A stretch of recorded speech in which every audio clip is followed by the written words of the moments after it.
باپ اور بیٹے اور روح القدس کے نام میں آمین۔ مبارک جمعہ کے موقع پر ہمارے لیے آج کی تلاوت اشعیاء نبی کا صحیفہ، اس کا 52 باب اور اس کی 13ویں آیت سے لے کر 53ویں باب کی 12ویں آیت تک۔ دیکھ، میرا خادم برومند ہوگا، وہ سرفراز اور نہایت بلند ہوگا۔ جس طرح بہتیرے دیکھ کر تجھ سے دنگ ہو گئے، کیونکہ اس کا چہرہ انسان کے چہرہ سے اور اس کی صورت بنی نوع انسان کی صورت سے زیادہ معیوب ہو گئی، اسی طرح بہتیری قومیں اسے دیکھ کر تعجب کریں گی اور بادشاہ اس کے سامنے منہ بند کریں گے، کیونکہ جو کچھ انہیں بتایا نہ گیا تھا وہ اسے دیکھیں گے، اور جو کچھ انہوں نے نہ سنا تھا وہ اس پر نظر کریں گے۔ جو ہم سے سنا اس کا کس نے یقین کیا ہے، اور خداوند کا بازو کس پر ظاہر ہوا ہے؟ وہ اس کے آگے کونپل کی طرح پھوٹ نکلا، خشک زمین سے جڑ کی مانند۔ اس کی کچھ صورت نہیں، کچھ حشمت نہیں کہ ہم اس کا لحاظ کریں، اس کی کچھ شکل نہیں کہ ہم اس کے مشتاق ہوں۔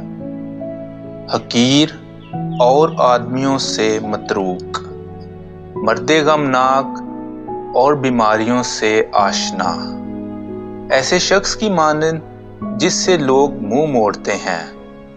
وہ حقیر تھا اور ہم نے اس کی کچھ قدر نہ کی۔ یقیناً اس نے ہماری ہی بیماریاں اٹھائیں، ہمارے ہی غم اس پر لدے ہوئے تھے، حالانکہ ہم اسے مبروس سمجھے اور خدا کی طرف سے مارا ہوا اور ذلیل۔ تو بھی وہ ہماری ہی خطاؤں کے سبب سے زخمی ہوا اور ہماری ہی بدیوں کی خاطر کچلا گیا۔ ہماری سلامتی کی تادیب اس پر تھی، اور اسی کے کوڑے کھانے سے ہم نے شفا پائی۔ ہم سب بھیڑوں کی مانند بھٹک گئے، ہم میں سے ہر ایک اپنی راہ کو پھرا، پر خداوند نے ہم سب کی بدی اس پر لادی۔ اس پر ظلم کیا گیا، پر وہ فروتن رہا، اور اس نے اپنا منہ نہ کھولا۔ وہ ذبح ہونے والی بھیڑ کی مانند اور برہ کی مانند بال کترنے والوں کے سامنے خاموش رہا اور اپنا منہ نہ کھولا۔ گرفتار کرنے اور فتویٰ دینے کے بعد وہ اسے لے گئے، اس کا انجام کون بیان کرے گا؟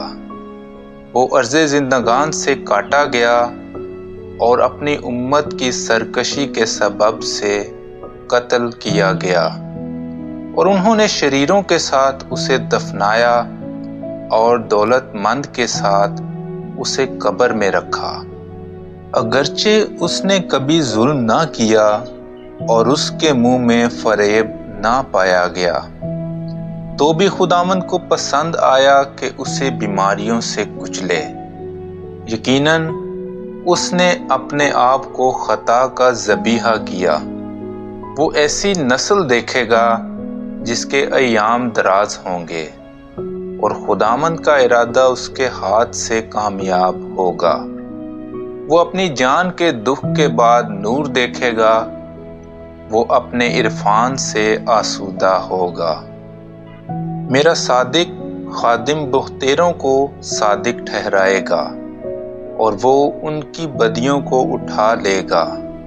اس لیے میں بہتیروں کو اس کا حصہ کر دوں گا، اور بے شمار لوگ اس کی غنیمت ہوں گے، کیونکہ اس نے اپنی جان موت کے حوالے کر دی، اور وہ بد کرداروں کے ساتھ شمار کیا گیا۔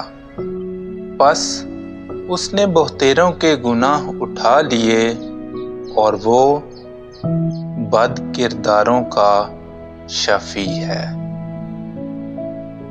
پاک کلام کے پڑھے اور سنے جانے پر خدا کی برکت ہو۔